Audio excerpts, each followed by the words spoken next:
بتا دیتا ہے، اگر غریب ہوتا ہے تو باپ کا نام لینے سے شرماتا ہے۔ یہ کس بات نے انسان کو یہاں پر لایا؟ کہ انسان کو دولت مال نے یہاں لایا۔ میرے جوانوں سن لو، یاد رکھنا، گاڑی میں بیٹھنے سے انسان بڑا نہیں بنتا، مکانوں میں بیٹھنے والا بڑا نہیں ہوتا، اور معیش و عشرت کی زندگی گزارنے والا بڑا نہیں ہوتا، اچھا لباس ڈالنے والا بڑا نہیں ہوتا، یہ سارے کام فیشن بنانے والا انسان بڑا نہیں ہوتا۔ اگر کوئی یہ کہے میں امیر ہوں، میرے پاس دولت ہے، اگر کسی کی امیر ہونے کا، اگر کسی کے غریب ہونے کا فیصلہ کرنا ہے تو میدان محشر لگا ہے، گاڑیوں کا وزن بھی ہو جائے گا، مکانوں کا وزن ہو جائے گا، زمینوں کا وزن ہو جائے گا، تمہارے کپڑوں کا وزن ہو جائے گا، تمہارے کردار کا وزن ہو جائے گا، تمہاری ساری زندگی کا میدان محشر میں وزن ہو جائے گا، اور وہیں پر ایک غریب بھی آئے گا، اور وہ غریب اپنا میلا لباس لے کر آئے گا۔ میرے مصطفیٰ کریم نے فرمایا لوگوں، امیر سے پہلے غریب 500 سال جنت میں جائے گا۔ مولا علی شریف ایک باغ کے اندر مزدوری کر رہے تھے، اور باغ میں مزدوری تھوڑی دیر کی اور ایک ٹائم کا کھانے کے لیے کھجوریں لی، واپس لوٹنے لگے۔ مالک نے کہا کہ حضرت ابھی وقت بڑا بچا ہے اور کما لو۔ حضرت علی نے کہا میں نہیں کماؤں گا۔ کہا یہ حلال ہے، کیوں نہیں کماتے ہو؟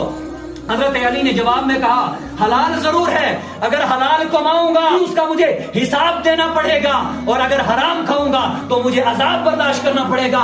علی اس ذات کا نام ہے، علی اس ہستی کا نام ہے کہ نہ حساب دینا پسند کرتا ہے اور نہ عذاب لینا پسند کرتا ہے۔ غریب ہے، اپنی غربت پر اپنے آپ کو کم نہ سمجھے کہ لوگوں جب تم اپنے سے اونچے والے انسان کو دیکھو تو الحمدللہ پڑھو، فوراً اپنی نگاہ لٹا لو۔ فرمایا کس طرح سے؟ فرمایا اگر تم بائک پر سوار ہو، فار ایگزامپل بائک پر سوار ہو، تو یہ نہ دیکھو کہ میرے سے اوپر جو ہے سوئفٹ والا بندہ ہے، 4 ویلر گاڑی والا ہے، اس کو نہ دیکھو، اور دیکھو کہ اللہ کا کرم ہے، مجھے اللہ نے بائک دی ہے، وہ بھی تو بندہ ہے جو میرے ساتھ پیدل چل رہا ہے۔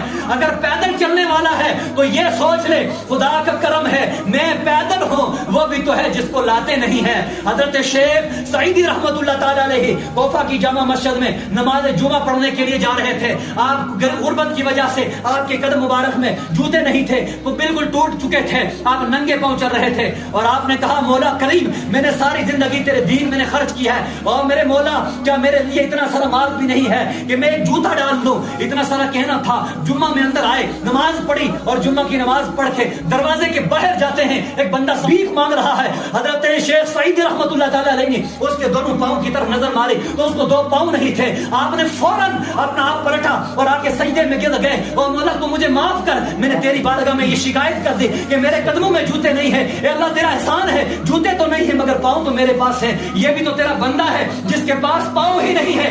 اور میرے جوانوں آج جو اپنی غربت سے ڈرتے ہیں، جو اپنی غربت کو دیکھ کر امیروں کے سامنے شرمندہ ہوتے ہیں، شرمندہ نہ ہو بلکہ رب کا شکر ادا کرو کہ اللہ نے آپ کو اس حساب سے بری کر دیا ہے جو حساب امیروں کا ہونا ہے، جو ان کی پراپرٹی کا ہونا ہے، جو ان کی مکانوں کا ہونا ہے، جو ان کی گاڑیوں کا ہونا ہے، جو ان کے حرام کی دولت کا ہونا ہے، جو ان کے ناجائز مال کا ہونا ہے۔ یہ کسان کسی یعنی کہ چوک کے اندر کھڑا تھا اور ایک مزدور کے پاس کھڑا تھا، اور اس غریب نے کہا کہ افسوس میرے مولا میرے پاس اتنا مال بھی نہیں ہے کہ میں اپنے بچوں کو جو ہے کپڑے دے پاؤں، اپنے بچوں کو 3 ٹائم کا اچھا سا کھانا کھلا پاؤں۔ اور اتنا سارا اس بندے نے یہ لفظ کہنا تھا۔ اسی چوک کے اندر ایک امیر بندہ تھا، اس امیر نے کہا کہ یہ کیسی بات تو کرتا ہے، تو کہہ رہا ہے کہ میرے پاس کپڑے لگانے کے لیے نہیں ہے، تو کہہ رہا ہے کہ میرے بچوں کو اچھا کھانا کھانے کے لیے نہیں ہے، تجھے یہ خوف ہے اور مجھے یہ خوف ہے کہ میرے پاس اتنا مال اور دولت ہے، میں اس کو کہاں پہ خرچوں گا؟ اور مزدور سے کہنے لگا سن لے، اگر میری 40 پیڑھی بھی آئیں گی میرے سے بعد، تو میری 40 پیڑھی اگر بیٹھ کر کھائیں گی، میری دولت تب بھی ختم نہیں ہوگی، میرا مکان تب بھی ختم نہیں ہوگا۔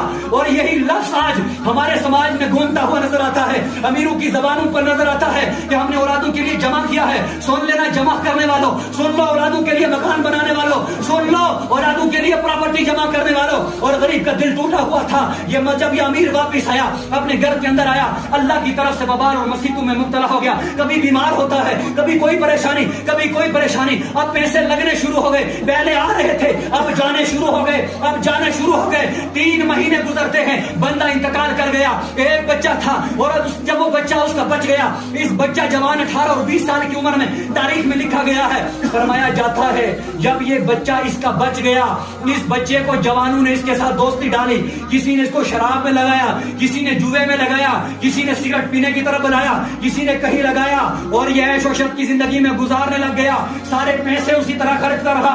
اور کسی نے مشورہ دیا کہ اس کنٹری سے باہر والی کنٹری میں جائیے، وہاں پر اچھی فیسلٹی ہے، یہ وہاں پر نکل گیا اور شراب کی نشے میں مبتلا ہو گیا۔ ایک وقت آیا اس کے سارے پیسے ختم ہو گئے، پھر اس نے زمین بیچنا شروع کر دی، آہستہ آہستہ اس نے ساری زمین بیچ کر ختم کر دی۔ اب اس کے پاس زمین بھی نہیں بچا، ابھی 1 سال ہوئی ہے، زمین ختم ہو گئی، جو بیلنس تھا اکاؤنٹ میں جتنا پیسہ تھا سب ختم ہو گیا۔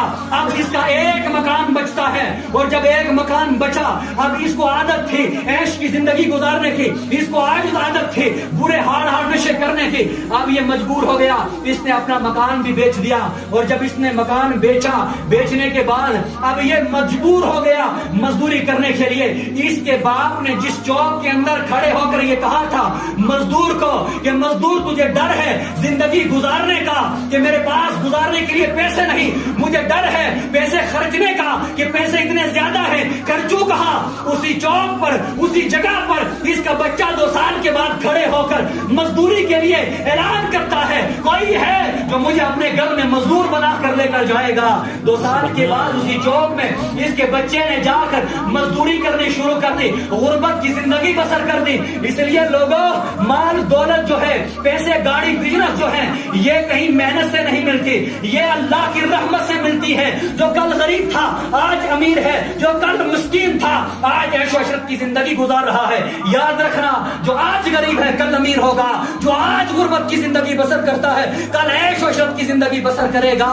اس لیے کبھی ترازو تولنے والوں نے دیکھا ہوگا کہ جب ترازو تولا جاتا ہے کبھی ترازو کو ایک وزن پر نہیں دیکھا، کبھی نیچے اور کبھی اوپر آتا ہے۔ میرے آقا کریم صلی اللہ تعالی علیہ وآلہ وسلم نے ارشاد فرمایا، پرانی امتوں کا ایک بندہ تھا، وہ اپنے بالوں کو سجایا کرتا تھا، اپنے جسم پر عمدہ لباس لگایا کرتا تھا، اور باہر نکل کر لوگوں کے بیچ میں اس طرح سے چلتا تھا کہ لوگ مجھے کہیں گے یہ کسی امیر باپ کا بیٹا ہے، کسی اچھے خاندان کا بیٹا ہے، اور غریب بچوں کے اوپر اپنا آپ کو دباؤ ڈالتا تھا کہ تمہارا لباس میلا ہے، تمہارا اچھا لباس نہیں ہے۔ میرے آقا کریم صلی اللہ تعالی علیہ وسلم نے فرمایا، اللہ رب العزت نے زمین کو حکم دیا کہ یہ وہ آکڑ خان بندہ ہے، یہ گھمنڈ اور تکبر والا بندہ جو دولت پر گھمنڈ کرتا ہے، جو اپنے لباس پر تکبر کرتا ہے، جو اپنے بالوں اور زلفوں کو سجا کر تکبر کرتا ہے، لہذا میری زمین اس کو اپنے اندر زندہ دھسا دیا جائے۔ میرے آقا کریم صلی اللہ علیہ وسلم نے فرمایا، اللہ پاک نے اس کو زمین کے اندر دھسا دیا ہے اور قیامت تک وہ دھستا رہے گا۔ بچہ اگر امیر کا ہو،